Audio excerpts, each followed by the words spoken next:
जय हिंद दोस्तों, नमस्कार। मार्क्स आप यूट्यूब चैनल में आपका हार्दिक स्वागत है। दोस्तों, आज इस वीडियो के माध्यम से हम आपको टेट अनिवार्यता के संबंधित कुछ महत्वपूर्ण जानकारियां देने आए हैं। जैसा कि आपके द्वारा विभिन्न कमेंट्स के माध्यम से विभिन्न प्रश्नों को पूछा गया था, उन क्वेश्चंस को समराइज करते हुए मैं आपका सभी जो है कंफ्यूजन दूर करने वाला हूं। दोस्त, आपके द्वारा सर्वप्रथम यह क्वेश्चन किया गया था कि सर, क्या प्राइमरी जूनियर के अलावा टीजीटी एवं पीजीटी के लिए भी क्या आवश्यक है टीईटी की परीक्षा?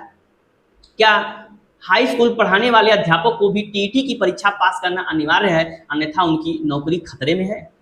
दूसरा आपका क्वेश्चन था कि टीईटी की परीक्षा के लिए उम्र निर्धारित है। वैसे अभ्यर्थी जिनकी उम्र 50 साल हो गई है, वे कैसे परीक्षा में फार्म भर पाएंगे? क्या फार्म भरे बगैर ही उनके सपने चकनाचूर हो जाएंगे? क्या उनको नौकरी से निकाल दिया जाएगा? वो कैसे परीक्षा दे पाएंगे सीनियर टीचर जिनकी उम्र सीमा अधिकतम हो गई है?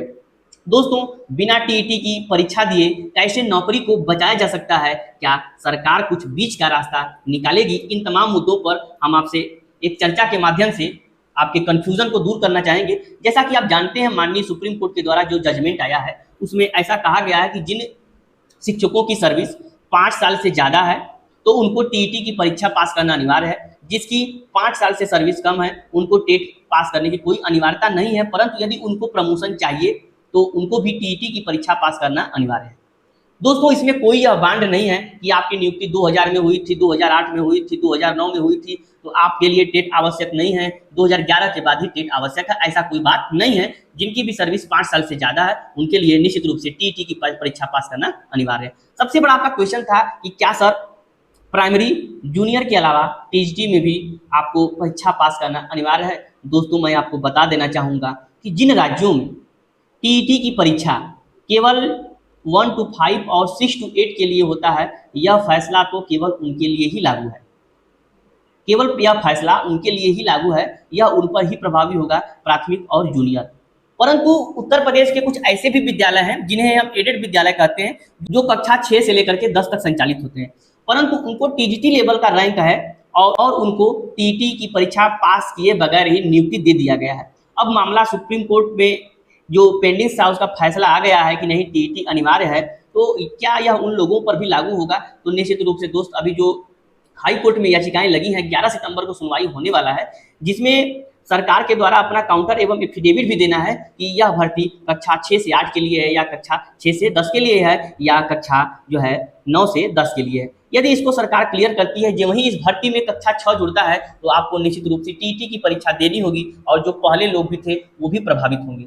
और जिन राज्यों में यस टीईटी का आयोजन है, यानी उच्च लेवल की टीईटी का आयोजन किया गया है और वो इसके पास किए बगैर ही, परीक्षा में शामिल हुए बगैर ही अपनी नियुक्ति पा ली है, उनके लिए भी खतरे की घंटी बजने वाली है। दोस्तों, दूसरा क्वेश्चन आपका था कि सर, मैंने टीईटी का एग्जाम तो क्वालिफाई नहीं किया है, परंतु मैंने एग्जाम पास करके जो है कि यह नौकरी पाया है, तो क्या हमें भी टीईटी की परीक्षा पास करना अनिवार्य है?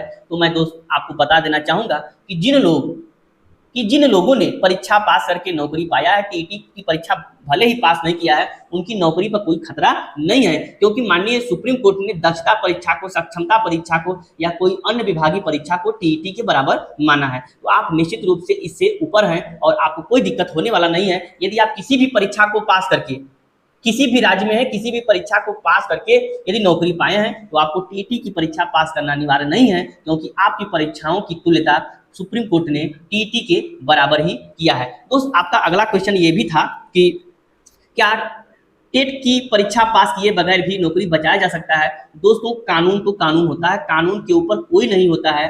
तो आप यह मान लीजिए कि यदि आप एकदम टीईटी की परीक्षा पास नहीं करना चाहते हैं और सोचेंगे कि हम नौकरी को बचा लेंगे, तो भारत में इससे बड़ा कोई न्यायालय नहीं है, आपकी नौकरी नहीं बच सकती है। हाँ, इतना हो सकता है कि आपके लिए सरकार कुछ बीच का रास्ता निकाले और कुछ अलग विभागीय परीक्षाएं करा करके आपको सुरक्षित कर ले। जैसा कि आप जानते हैं, बिहार में सक्षमता परीक्षा का आयोजन किया, जितने भी पुराने टीचर्स थे उनको परीक्षा पास करके राजकर्मी का दर्जा दे दिया गया। वे टीचर इन आर्डर से ऊपर है, क्योंकि सुप्रीम कोर्ट ने दक्षता या समकक्षता परीक्षा को टीईटी की परीक्षा के बराबर माना है। यदि विभाग यदि शिक्षा विभाग किसी भी राज्य का यदि आपकी नौकरी को बचाना चाहता है, यदि आप लोग प्रयासरत हैं, आपके संगठन प्रयासरत हैं, आपके संगठन मिले, तो निश्चित रूप से आपकी अलग से विभागीय परीक्षाएं होंगी और आपकी नौकरी सुरक्षित हो सकती है। लेकिन यह सरकार के विवेक पर कार्य करता है कि वो कार्य कैसा करेगी। क्या शिक्षकों के हित में सरकार है या शिक्षकों के अहित में सरकार है, यह सरकार के मंसूबे पर निर्धारित है कि आपकी नौकरी बचेगी या नहीं। यदि सरकार नौकरी बचाना चाहेगी तो टेट का लेवल थोड़ा सा लो कर देगी और सारे के सारे जो है कि टीचर्स पास हो जाएंगे। लेकिन यदि आपकी नौकरी खत्म ही करना चाहेगी तो थोड़ा सा लेवल बढ़ा देगी और बहुत से कम परसेंटेज रिजल्ट बनेंगे, जिससे कि आप नौकरी से हाथ भी धो सकते हैं। तो दोस्त, आपके लिए आपके संगठन के द्वारा यह प्रयास किया जाना चाहिए कि अलग से विभागीय परीक्षाएं करा करके टीईटी की परीक्षाएं जो इन सर्विस टीचर हैं उनके लिए अलग से परीक्षाएं करा करके उनकी नौकरी को सुरक्षित किया जा सके।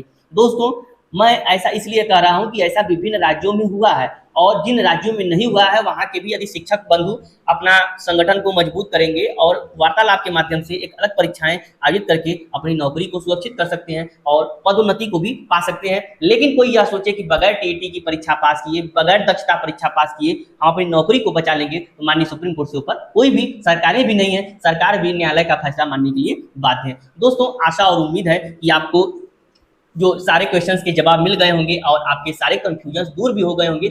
यदि कुछ कंफ्यूजन आपको अभी भी रह गया हो तो कमेंट के माध्यम से हमको बताइएगा, मैं आगे उसको क्लियर कर दूंगा, जिससे कि आने वाली कोई सभी समस्याएं समाप्त हो जाएंगी। दोस्तों, हमको आशा और विश्वास है कि आपको यह वीडियो अच्छा लगा। यदि आपको यह वीडियो अच्छा लगा है तो हमारे चैनल को निश्चित रूप से सब्सक्राइब कर दीजिए, ताकि अपने दोस्तों को शेयर भी कर दीजिए। दोस्तों, मार्ट साहब यूट्यूब चैनल एकदम सटीक एवं फाइन जानकारी देता है। यदि आप मार्ट साहब यूट्यूब चैनल के माध्यम से कोई भी जानकारी से अपडेट रहना चाहते हैं तो हमारे चैनल को निश्चित रूप से अपना प्यार व स्नेह दीजिए और दोस्तों को इसको भी शेयर करिए और हमारे चैनल को आप भी सब्सक्राइब कर लीजिए। दोस्तों, आज के लिए इतना ही, मिलते हैं अगले वीडियो में, तब तक के लिए नमस्कार, धन्यवाद।